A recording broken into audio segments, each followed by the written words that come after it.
राधे राधे। श्री हरिवंश महाराज जी, आपकी को कोटि कोटि नमन। गुरुजी, मैंने हॉस्टल में कक्षा 10 में कुसंग के कारण हस्तमैथुन करने लगा। कक्षा 12वीं के एग्जाम के कुछ महीने पहले मैंने इसे छोड़ दिया। मैंने इसे इसलिए छोड़ा क्योंकि मुझसे महापाप हो गया। महाराज जी, मैं उस महापाप को बस आपको अकेले में बताना चाहता हूँ। नहीं इस बता, महापाप के देखो कारण मेरी मानसिक बुद्धि खराब हो देखो गई। जब आदमी फिसलता है तो उसको ये नहीं देखना होता कि अब क्या होगा। सब कुछ हो सकता है, जैसे सीढ़ी से फिसल गए, हाथ टूट सकता है, खोपड़ी फूट सकती है, कुछ भी हो सकता है। अब फिसल गए तो फिसल गए, तो अभी कम से कम संभलने का तुम्हें अवसर मिल गया। तो जो कुछ हुआ, जब फिसल गए तो जो कुछ कुछ भी हो सकता है। देखो ये अगर सबसे बड़ा दुश्मन है संसार में, तो जो मन भोगों में जा रहा है सबसे बड़ा दुश्मन मन है। जैसे मानो काम है, अगर काम आपके अंदर अपना अधिकार कर लिया, फिर मतलब पशु में और आप में अंतर नहीं रहेगा। जैसे पशु ये नहीं देखता कि ये हमारे क्या रिलेशन में लगती है, नहीं हमारा क्या संबंध, वो नहीं देखता। वो ऐसे ही जब काम आ जाता है तो कोवा मदांधो मदना तुरोवा। बोले अंधों में अंधा, मतलब बड़ा अंधा कौन है? बोले जिसके अंदर काम ने व्याकुलता पैदा कर दी।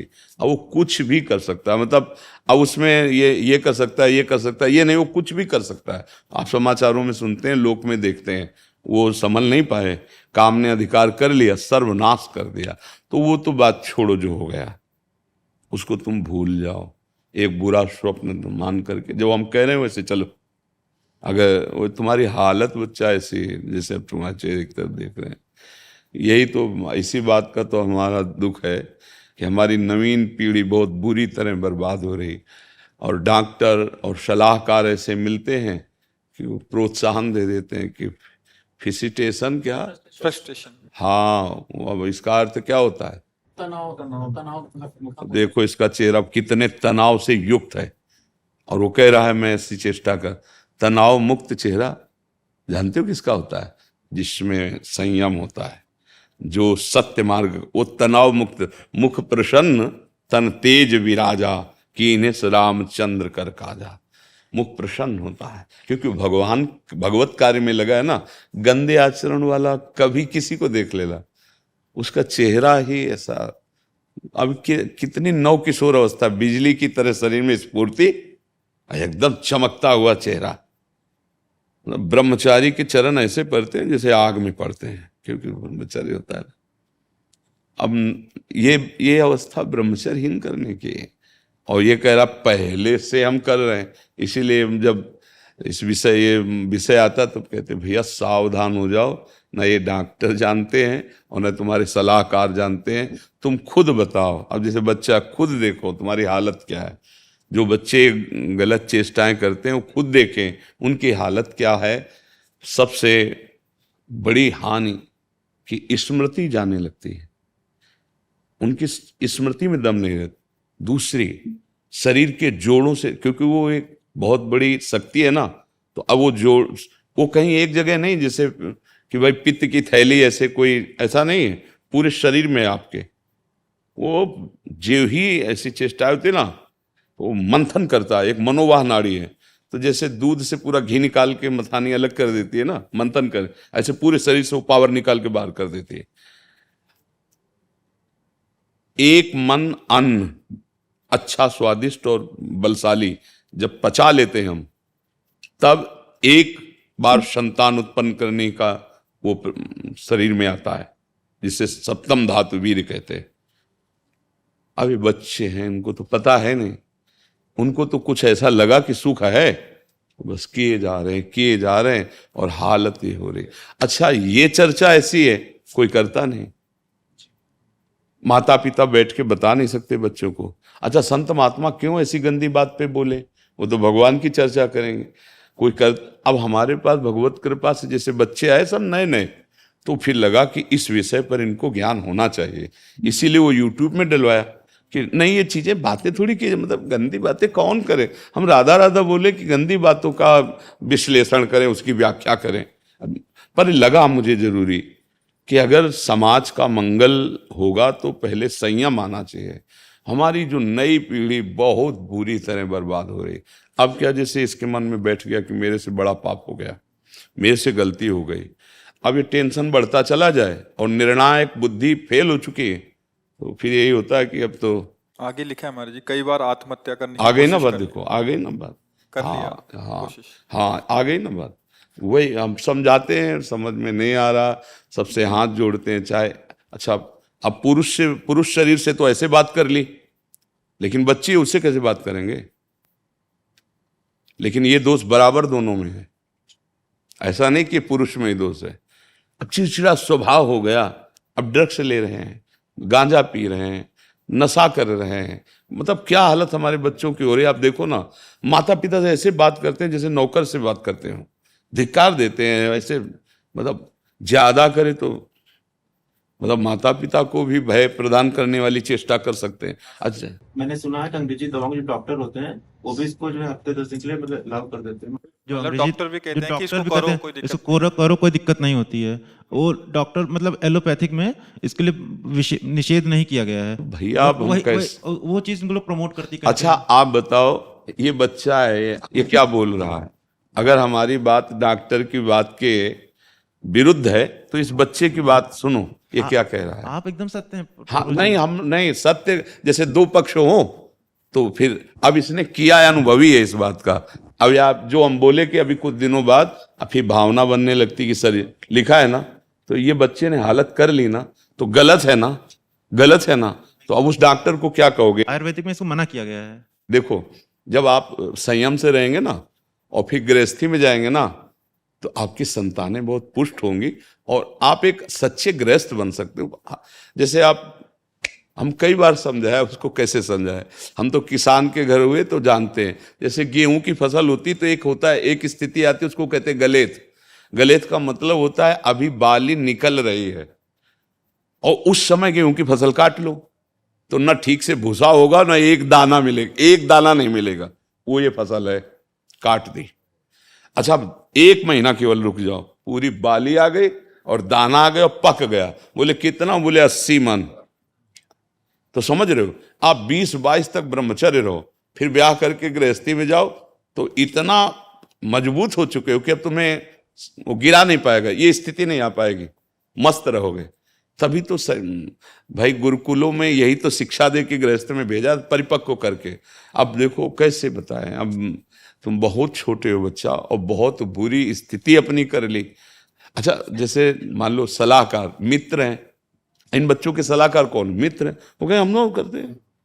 अच्छा, अब किसी बड़े से बात करें तो हिम्मत नहीं रह गई। अच्छा, संसारिक आदमी में उसको खुद ज्ञान नहीं है। मान लो जैसे माता पिता संसारे में रत हैं, उनको खुद ज्ञान नहीं कि मुझे क्या इस समय निर्णय करना चाहिए। ये तो भगवान की कृपा कहो कि संतों की वाणी आप तक पहुंच रही है, नहीं तो इस विषय पे नहीं बोला जाता। 4 पन्ने में लिख के लेके आया हूँ, वो किसी चीज से के आपको बता दूं, मुझे पूछना है, मतलब उनको बताना है। 4 नहीं, पूरा रजिस्टर लिख सकते हो, तुम्हारी इतनी कमियां हो चुकी हैं शरीर में। अब अगर नहीं, हमारी बात मानो, सत्य में पाप हो गया है। छोड़ दो तुम इस समय देखो, देख रहे हो ना इसकी बुद्धि क्या होता है। हम पगा ना, सबसे बड़ी कमी होती है कि बचाओ, अपने बच्चों को बचाओ, अपनी समाज को बचाओ यार, आगे इन्होंने और बचाओ। लिखा कि अभी सब मेरे को पागल कहने लग गए हैं। अब हम वो शब्द नहीं उच्चारण कर रहे हैं, लेकिन कह क्या रहे हैं, सबसे बड़ी जो कमी, बचाओ, बच्चों को बचाओ। अब ये नादान बच्चे अपना नाश कर लिया, अब ये क्या बनेंगे? ये भारत की सेवा करेंगे, ये माता पिता की सेवा करेंगे, अरे अपने शरीर की सेवा करने लायक नहीं रह जाएंगे।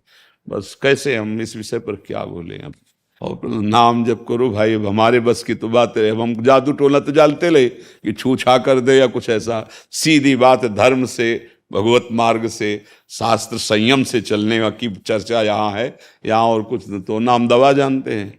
आयुर्वेदिक वैद्यों से मिले, इस समय औषधि लेनी चाहिए, क्योंकि अब आगे बढ़ गया मामला, ऐसा बढ़ गया कि वो सुधरेगा तभी जब बहुत प्यार और शासन दोनों होने चाहिए, और बहुत निरीक्षण होना चाहिए, और औषधि मिलनी चाहिए, और बलयुक्त पदार्थ पवाने चाहिए, और इस बात का निरीक्षण होता रहे कि तुम उन पदार्थों के पावर को बाहर न करो, तो भले संभल सकता है। नहीं तो अब क्या किया जाए, क्या किया जा सकता है? तो राधा राधा जपते हो कुछ देर क्या?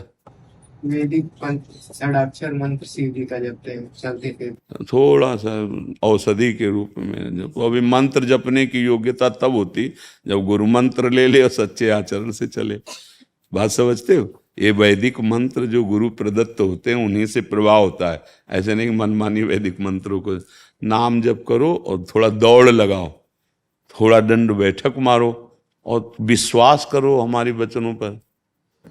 महाराज जी मैं आपके किसी शिष्य को बस अपना बता दे। जो महाराज जी ने बताया उसको नहीं कुछ आचरण में बताने, बच्चा देखो जब गंदे मार्ग में हमारा पैर फिसल गया तो सब कुछ हो सकता है, मत बताओ इससे हस्त मैथुन भी नहीं किया है, उसके अलावा भी सब हम सब जानते हैं बच्चा, तुम रहने दो, बताने की जरूरत नहीं, तुम चिंता मत करो, एक बार तुम स्वस्थ हो सब ठीक हो जाएगा। ऐसा अब हम प्रणाम करते हैं बच्चा, हम क्या सहयोग कर सकते हैं? हमारी बात जब तक हमारे पास केवल परमार्थ है, बात समझो, हमारे पास लौकिक तो है नहीं कि हम कुछ कर सकें, तो हम भगवान से तो हमें भोगना ही पड़ेगा। जब हम कह रहे हैं हमारी बात मान लो तो तुम मान ही नहीं रहे यार। हमारी बात कोई दंड नहीं, आप सुधार करो, तुम बात तो मान लो ना। जैसे एक बड़े भाई की बात मानते हैं, मित्र की बात मानते हैं। देखो अगर भगवान को तुम मानते हो तो हम भगवान के हैं कि नहीं, मानते हो कि नहीं मानते? भगवान अपने से ज्यादा अपने भक्ति की बात मानते हैं। अपनो परण विचार भगत को पूर्व परण। तो हम तुमसे कह रहे बच्चा हो, तुमसे गलती हो गई, आगे गलती ना करो, उनका दंड नहीं मिलेगा। समझ रहे हो हमारी बात? थोड़ा शासन की जरूरत है, थोड़ा प्यार की जरूरत है, क्योंकि शासन के बिना नहीं सुधरेगा। शासन और प्यार दोनों ऐसे हैं जो किसी को भी सुधार सकते हैं। प्यार की भी जरूरत है, तुम्हें अच्छा सात्विक भोजन, देख रेख तुम्हारी। अब आजकल के माता पिता अपने में उनको समय नहीं है तो बच्चों को कैसे समय दें? इसलिए हम कई बार कहते हैं कि माता पिता को मित्रवत व्यवहार करना चाहिए। अपने बच्चों से ऐसे मिलो कि वो तुमको इतना प्यार करें कि छुपा ना पावें। अगर अच्छा तुम थोड़ा तो सत्संग सुनो कि माता पिता का कर्तव्य क्या होता है। हम माता पिता अपने विलासिता में इतने मगन हैं कि उनके संस्कार बच्चे देख देख करके वो और बिगड़ रहे। माता पिता के आचरण देख करके बच्चों को सुधरना होना, और यहाँ हम खुद ऐसे आचरण कर रहे हैं, ऐसे व्यवहार कर रहे हैं, हंसी मजाक वार्ता की, पता नहीं कि छोटा सा बच्चा इसके संस्कार बिगड़ रहे हैं। कभी माता पिता बैठाल करके बात करो अपने बच्चों से। तो अब देखो बेचारा अकेले आया है, पिता भी मर चुके हैं, आए पिता भी मर चुके हैं, माता माता गुरु नहीं है बस। हाँ क्या करे वो। अब भगवान की शरण में हो बच्चा तो वही सबके पिता राधा हो। राधा जपे, किसी नाम जपे। अगर शिव शिव नाम जप कर में तुम्हारी रुचि तो शिव शिव जपो, मंत्र न जपना, ठीक है? शिव शिव नाम में रुचि नहीं, राधा राधा जप लेंगे। हाँ। वैसे अभी तुम्हें बहुत औषधि की जरूरत, क्योंकि दिमागी स्तर तुम्हारा गिर गया है। औषधि अब कैसे बताएं? अच्छा हमारे अच्छा आराम से राधा राधा को, और तुम 2-4 बार आते रहना हमारे पास। जब तुम्हें ज्यादा परेशानी लगे तुम आ जाना, ऐसे थोड़ी देर बात करेंगे, दोस्त की तरह सुधार होगा। पर अब हस्त में तुम तो नहीं करते। 1 महीना हो गया, मतलब पुनरावृत्ति हो गई थी, वो भैया ने मुझे गलत सलाह दे दी है। अब अभी दिमागी स्तर ठीक नहीं, क्या हमारी बात का असर पड़ेगा? क्योंकि हमारी सारी अब नहीं करेंगे, आपकी एकदम वाणी पे अडिग रहेंगे। अरे तुम फिर हमारे पक्के दोस्त हो जाओगे। बस अब राधा राधा जप। राधा राधा जपो, करना मत, ठीक है? पर कुछ गलत मत करना अपने साथ, और भयभीत मत होना। राधा राधा जपो, कभी ऐसा लगे तो आप पढ़ाई कब करें? अभी तो अभी पहले स्वस्थ हो जाओ, फिर पढ़ाई भी कर लेना, ठीक है? देखो बच्चा, तुम बहुत अच्छे बच्चे हो, तुम्हारे बड़े भाग्य हैं, तुम आए ना यहाँ, अब तुम सब ठीक हो जाएगा आनंद से। पर राधा राधा जपो, वो करना मत जो गंदी बात है, और जहां तुम्हें मानसिकता परेशानी हो तो आ जाना तुम, ठीक है?